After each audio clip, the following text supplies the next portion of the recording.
For 30 years, we did not know who killed April. Today, we finally do.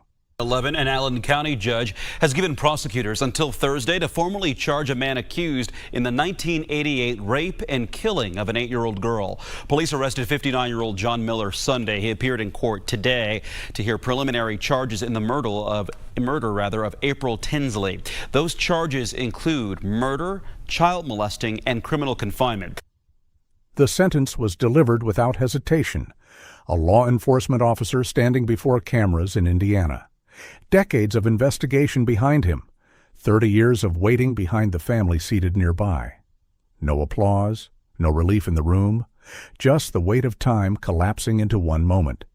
Because for 3 decades, the name of the man who murdered an 8-year-old girl had existed somewhere in the world, unseen, unspoken, untouched.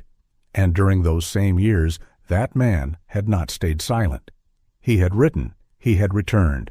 He had reminded an entire community that he was still there, and no one knew who he was. Go back with them, back past the DNA databases and the arrest, back past the letters, back past the message on the barn, back to April 1st, on 1988, back to Fort Wayne, Indiana, where an 8-year-old girl was walking home and never arrived. It was a Friday. April Tinsley had been out with friends in Fort Wayne, Indiana. A normal afternoon. The kind that repeats itself in neighborhoods without consequence. She left to walk home alone. The distance was short, familiar, a route she had taken before. She never made it. By evening, concern had already begun to form. By night, it had hardened into fear. Police were called. A search began almost immediately. Neighbors looked, officers canvassed. Her name started moving through the community before the sun came up the next morning. April Tinsley was missing, and somewhere nearby, someone already knew exactly what had happened. April Tinsley was 8 years old. She lived in Fort Wayne, Indiana, with her family. The kind of neighborhood where children moved freely between houses and afternoons stretched without urgency. She spent time outside, played with friends, walked streets she recognized. The people around her knew her presence not through description, but through routine. The sound of children in motion, the rhythm of a neighborhood that felt stable. She was part of that rhythm. School days, weekends, small moments that did not announce themselves as meaningful at the time. The last time anyone saw her, nothing about the moment suggested it would be the last. It never does. 3 days later, on April 4th, 1988, her body was found. A ditch near Spencerville, Indiana. The distance from Fort Wayne was not far, close enough to feel connected, far enough to create questions. Investigators documented the scene. They confirmed the cause of death.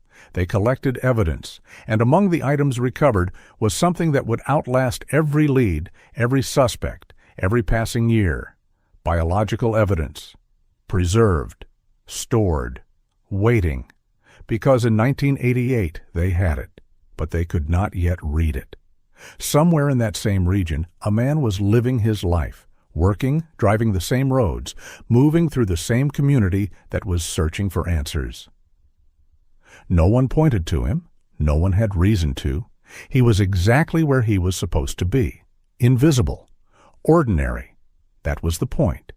And while investigators searched outward, following leads, building timelines, knocking on doors, he remained inside the frame the entire time, unnoticed. Time moved. The investigation continued. No arrest came. Then, in 1990, something changed. A message appeared on a barn. It referenced the crime. It was not a guess, not speculation. It was written by someone who knew. The community saw it. Investigators documented it. The case shifted because the person responsible was not gone. He was still present. Years later, in 2004, a letter surfaced, sent to a young girl. It contained language tied directly to the original crime, and something else. DNA, the same unknown profile recovered from 1988, now confirmed again. The same person, still out there, still watching, still not identified. And for the family, the waiting did not reset. It deepened. Investigators followed what they had. Persons of interest were identified, each one examined, each one tested against the available evidence, each one cleared. The DNA did not match. The case remained open. In years turned into decades. Technology improved, but the profile, clear, preserved, present, still did not connect to a name. The evidence existed. The answer did not. Not yet. Before we continue, every case on Condemned Files is the result of careful research, fact verification, and respectful reconstruction of real events. We do not rush these stories, because accuracy is not optional when real lives are involved. If you believe these stories deserve to be told, subscribe right now and leave a comment telling us which detail from today's case stayed with you the longest. Your engagement is what keeps these files open. Now, back to the case. By 2018, something had changed. Not the evidence. The method. Investigators turned to forensic genetic genealogy. The principle was simple. You do not need the person. You need someone related to them. The DNA profile was uploaded. Matches appeared. Not direct, distant, but enough. Family trees were built. Branches expanded, then narrowed. Names were removed. Paths closed, until one remained. A single point of origin. A man who had been there all along. John D. Miller, born 1959, living in the same region connected to the crime, not a stranger to the area, not someone passing through, part of the environment.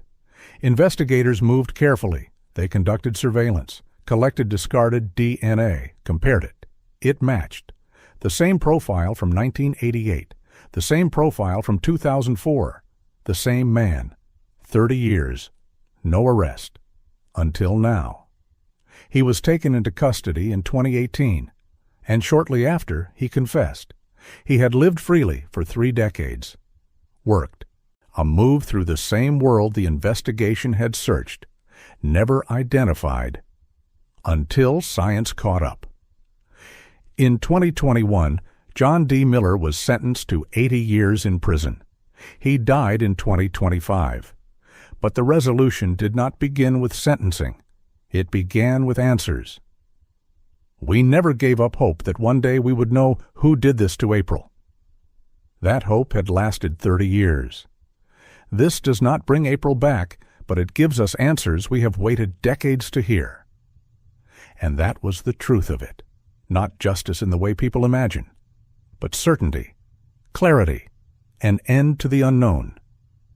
April Tinsley was 8 years old.